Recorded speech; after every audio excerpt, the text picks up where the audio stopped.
देखिए, मेघालय के शिलोंग में हनीमून मनाने गए इंदौर के दंपति राजा रघुवंशी और सोनम रघुवंशी की गायब होने की गुत्थी फिलहाल सुलझती हुई नजर आ रही है, क्योंकि सोनम को यूपी के गाजीपुर ढाबे से गिरफ्तार किया गया है, जिनकी पहली तस्वीर भी उस ढाबे से सामने आई है। आप लोग स्क्रीन पे देख सकते हैं। सोनम को लेकर मेघालय के डीजीपी ने भी ये कहा है कि राजा रघुवंशी के मर्डर में यानी कि उनकी पत्नी भी शामिल है।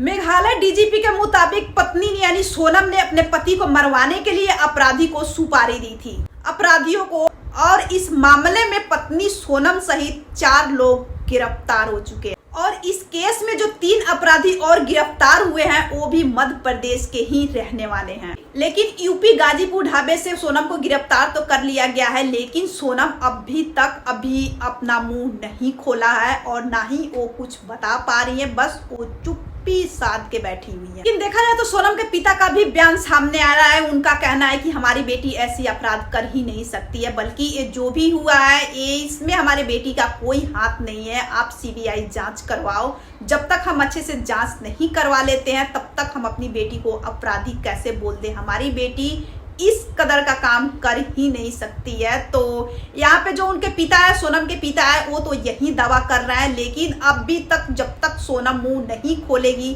तब तक कुछ भी क्लियर नहीं किया जा सकता है। आखिर सोनम अपने पति को खुद ही सुपारी देके मरवाई थी या फिर उनका मर्डर हुआ था। जब तक वो अपना मुंह नहीं खोलती तब तक कुछ भी कंफर्म नहीं किया जा सकता है। लेकिन मेघालय के जो डीजीपी है उनका कहना है कि इस हत्या में उनकी पत्नी भी शामिल है। और यहाँ पे जो उनके पिता हैं, जो सोनम के पिता हैं, वो ये कहते हुए नजर आ रहे हैं कि वहाँ की पुलिस मिली हुई है और मेरी बेटी को फंसाया। लेकिन इस केस में एक के बाद एक खुलासे हो रहे हैं। पहले यहाँ पिता कह रहे हैं कि हमारी बेटी निर्दोष। अब इस केस में एक और खुलासा हुआ है। राज कुशवाहा नाम के जो सोनम के प्रेमी हैं वो भी इस मर्डर में शामिल बताए जा रहे हैं। मृतक की मां है, उनका तो यहाँ तक कहना है कि सारी ज्वेलरी यानी कि शादी में जितने भी जेवर चढ़ाए गए थे वो सारे जेवर सोनम अपने साथ लेके गई थी हनीमून पे, और 9 लाख अपने अकाउंट में भी ट्रांसफर करवाया था राजवंशी। और किस जगह पे जाना है ये भी डिसाइड सोनम ने ही किया था, और किस जगह पे जाना है, किस डेट को जाना है, इसका भी डिसाइड यानी कि सोनम ने ही किया था। और सोनम ने ही टिकट बुक की थी, ना कि उनके बेटे ने किया था। और माँ का कहना है कि मेरे बेटे का कहना था कि सोनम ने टिकट करवा लिया है, इसलिए हमें हनीमून पे जाना पड़ेगा, हम 6 से 7 दिन में वापस आ जाएंगे। तो क्या सोनम ने राजवंशी की मौत का प्लानिंग पहले ही कर लिया था? क्या पहले ही हर चीज ये अपने प्रेमी के साथ मिलके डिसाइड कर लिया था कि किस टाइम किस जगह पे हमें जाना है, किस टाइम हमें मिलना है? इन चीज़ों का डिसाइड क्या पहले ही हो चुका था?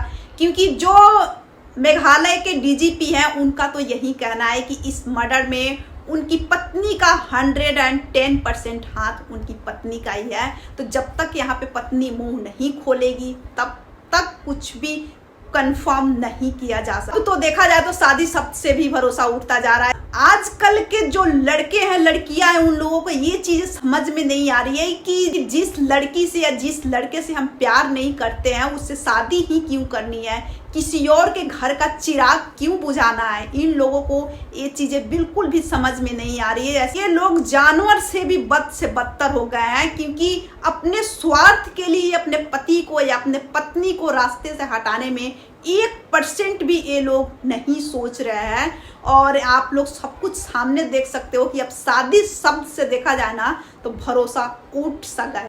अब क्या आप लोगों को लग रहा है कि यहाँ पे जो सोनम के पिता है वो अपनी बेटी को बचाने की कोशिश कर रहे हैं या फिर क्या है? आप लोग अपनी राय कमेंट सेक्शन में जरूर दें, और ऐसे ही और भी अपडेट के लिए आप हमारे चैनल पे बने